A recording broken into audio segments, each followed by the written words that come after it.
Bom dia a todos e a todas.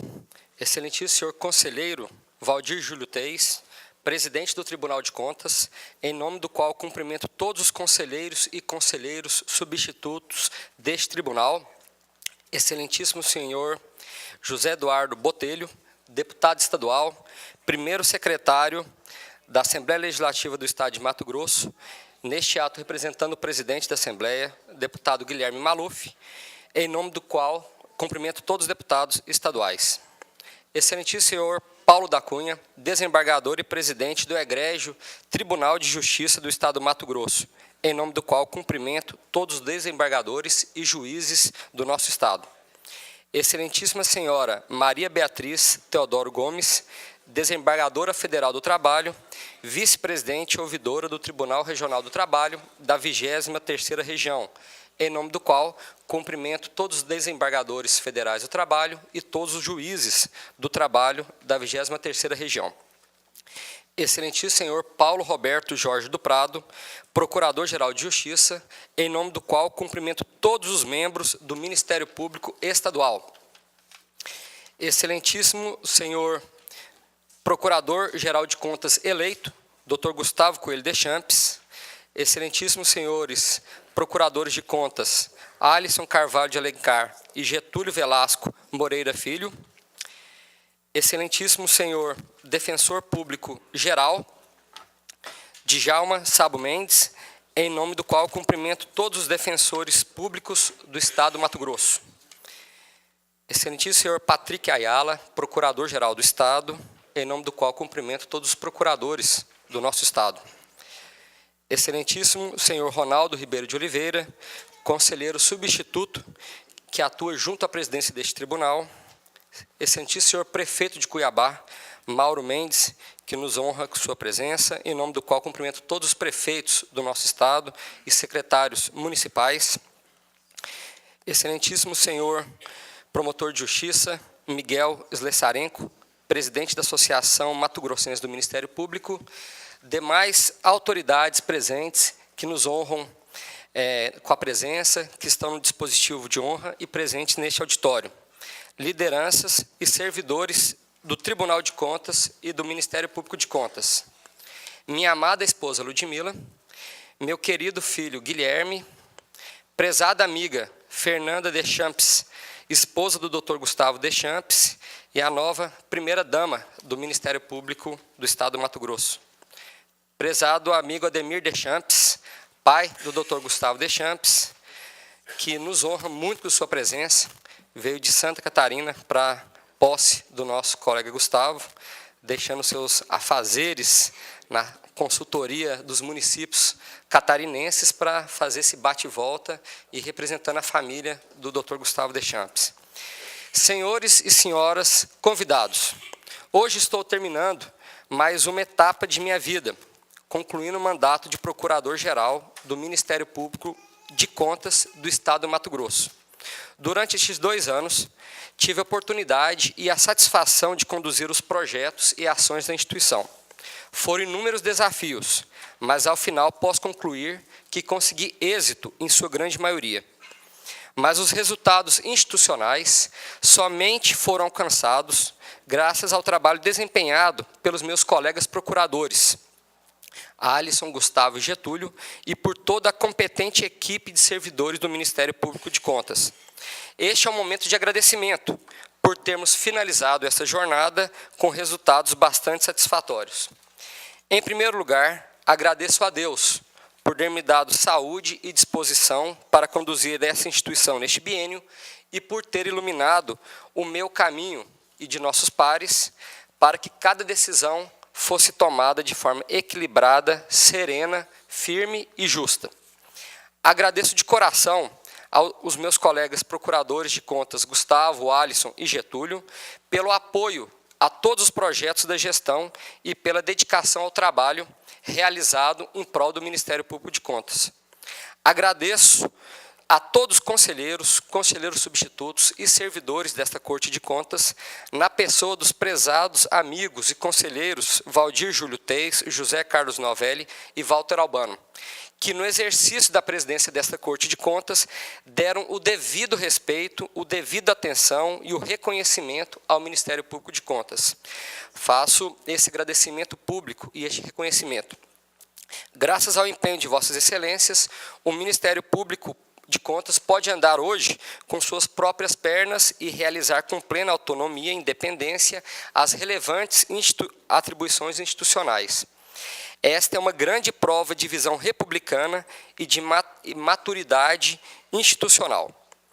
Somos profundamente agradecidos aos senhores em não medirem esforços, juntamente com suas equipes e lideranças, para colocarem o Ministério Público de Contas mato-grossense em um elevado patamar de excelência, e em menos de 6 anos de existência, ser considerado um dos Ministérios Públicos de Contas mais bem estruturados do nosso país, dentre os 34 tribunais de contas. Podemos citar alguns legados, são diversos, dos senhores, em prol do Ministério Público de Contas e diretamente em prol da sociedade, beneficiária do nosso serviço.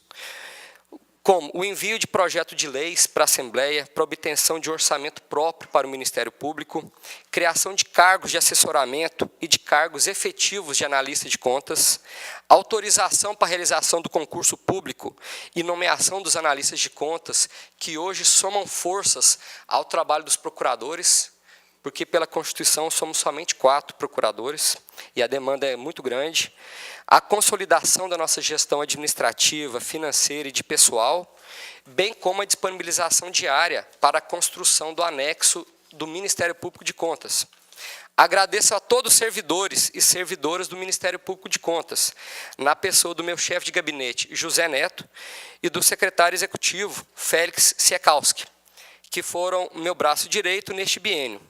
Graças ao trabalho de todos os servidores do Ministério Público de Contas, foi possível aos procuradores realizar as atribuições com padrão de qualidade e com a celeridade que é exigida pelo Tribunal de Contas e pela sociedade. Agradeço a meus queridos irmãos Luiz Felipe e Frederico pelo companheirismo e pela nossa sólida amizade, pois irmãos são os nossos verdadeiros amigos e as pessoas que sempre poderemos contar em toda a trajetória da nossa vida. Agradeço especialmente a minha amada e fiel esposa, Ludmila, pelo apoio incondicional dado a todos os momentos de minha vida e pelo amor, carinho, afeto, companheirismo e dedicação que você tem comigo e com o nosso querido filho Guilherme. Você é um exemplo de mãe.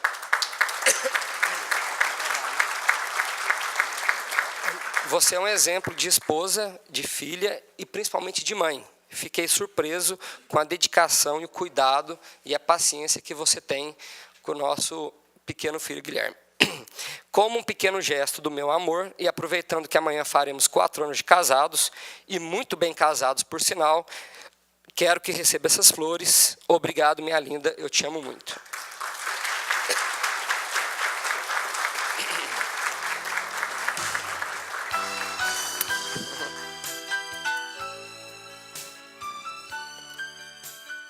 Agradeço meu querido filhinho Guilherme, que eu tive a graça de ver nascer durante o meu mandato e que tornou a minha vida muito mais leve, feliz e me fez tornar um homem verdadeiramente completo. Guilherme, você não sabe, mas já ensinou o papai muitas coisas, como a real dimensão do que é o amor incondicional. Muito obrigado, o papai te ama muito.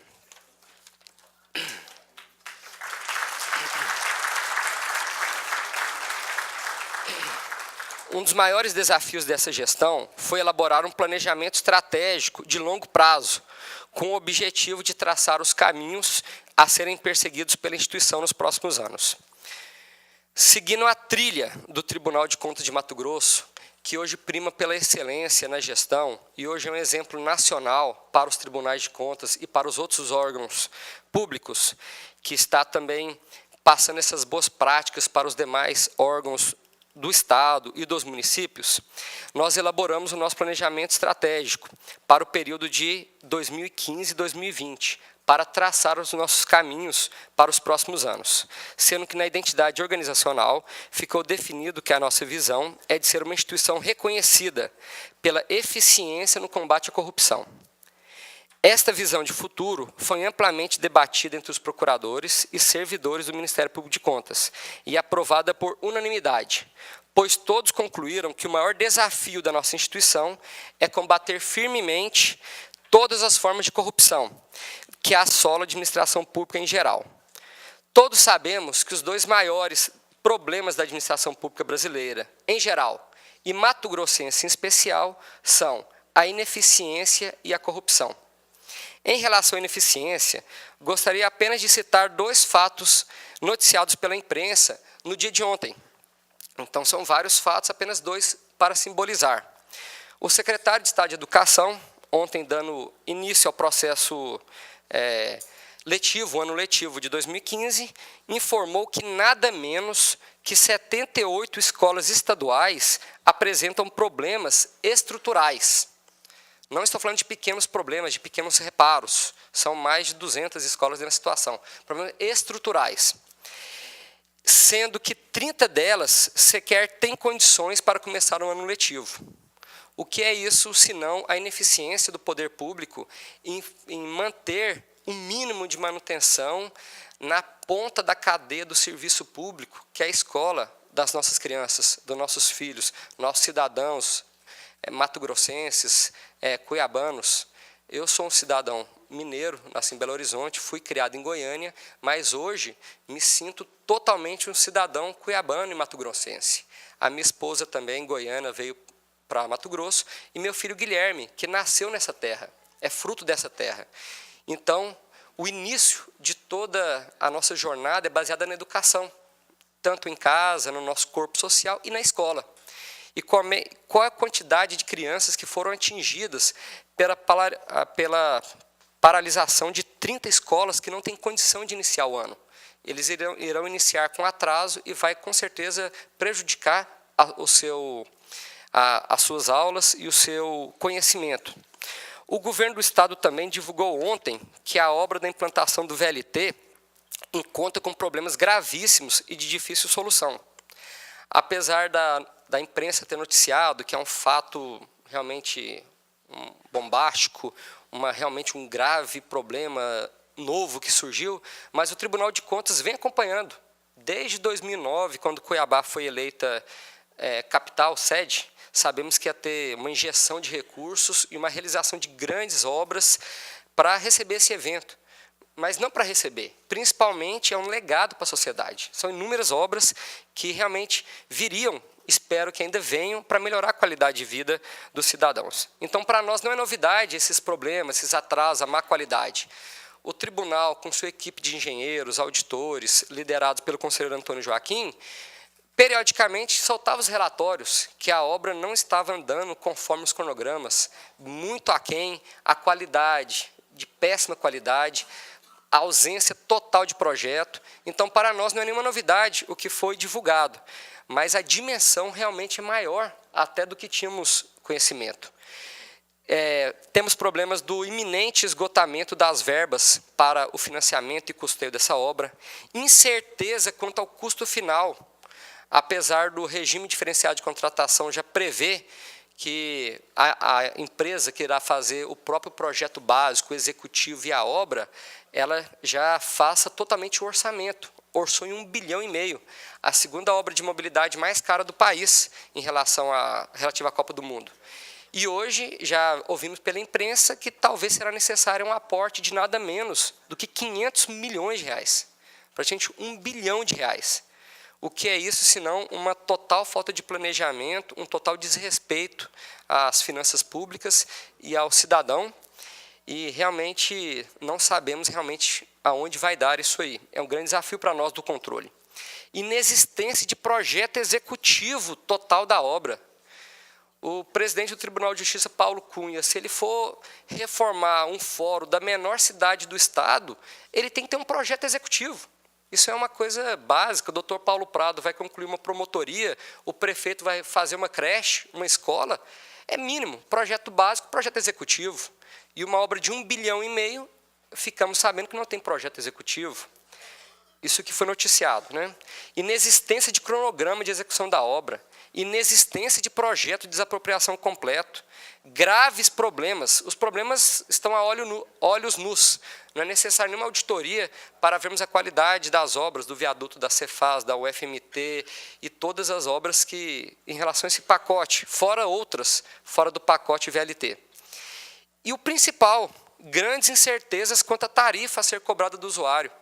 Vamos fazer uma obra deste porte, de primeiríssimo mundo, e sequer sabemos que o cidadão terá condição de pagar, o governo sequer sabe quanto que será a passagem, e se não tiver condição de ser um custo baixo para o servidor, o governo vai ter que fazer aporte, o governo vai ter que manter essa estrutura.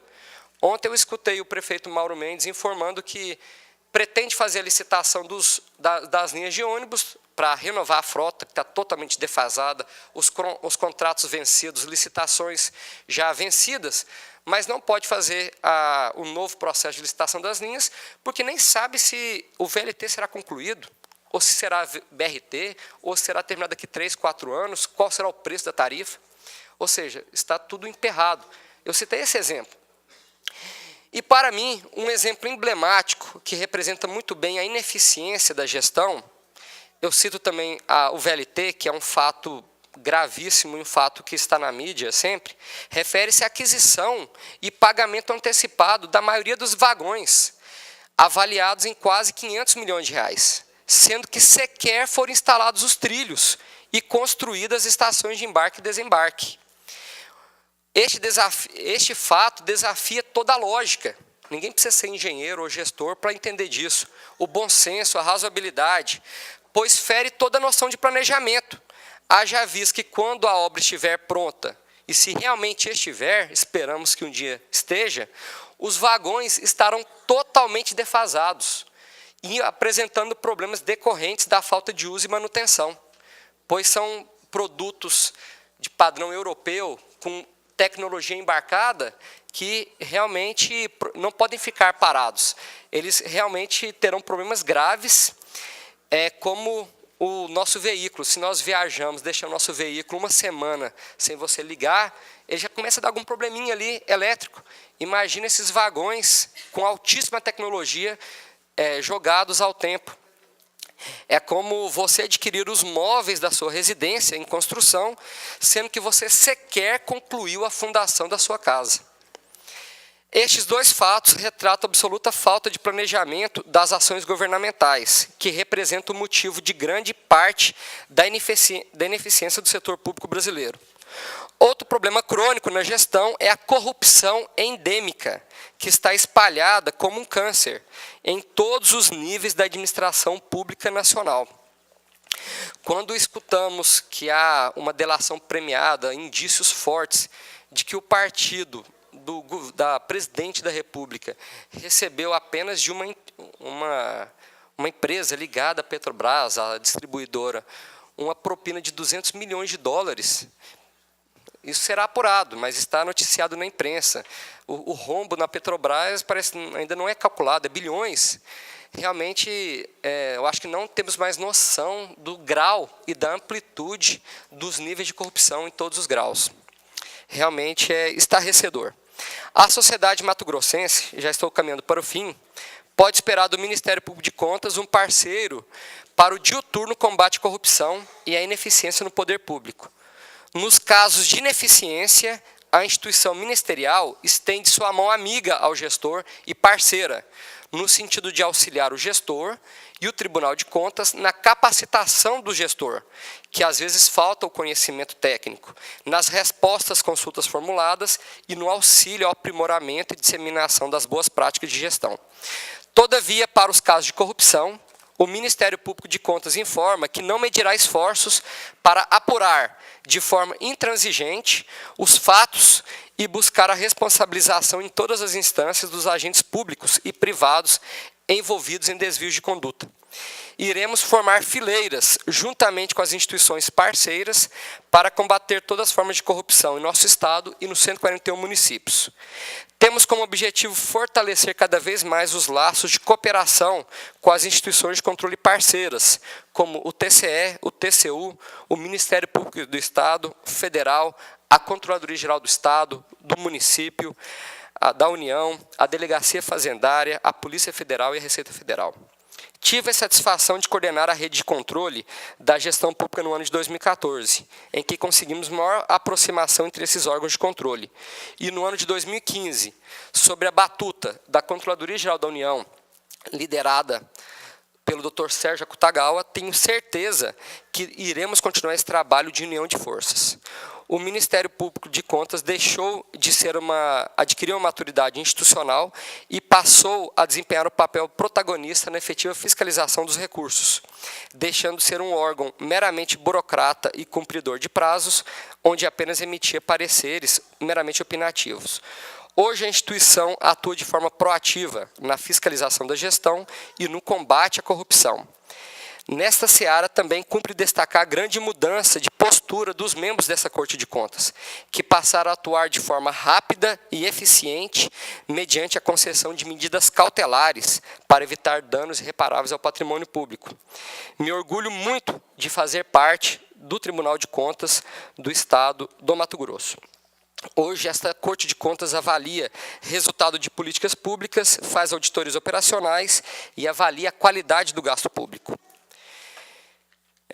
Por fim, informo que o nosso excelentíssimo governador Pedro Taques declarou na posse do desembargador Paulo Cunha como presidente do tribunal, que a maneira que melhor lhe agrada de ser chamado não é de governador ou senador, mas de cidadão, aquela pessoa cumpridora dos seus deveres legais e destinatário dos serviços públicos.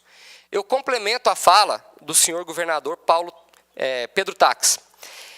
E, além de cidadão, me orgulho muito de ser tratado servidor público. Ocupo um cargo relevante de procurador do Ministério Público e nele me realizo como servidor, pois servidor é aquele que deve servir ao público e não aquele que quer ser servido do seu cargo. É aquele que ocupa um cargo para dar o melhor em benefício da sociedade. E em benefício da sociedade que paga nossos salários, e não aquele que utiliza do cargo para ter a maior quantidade de benesses.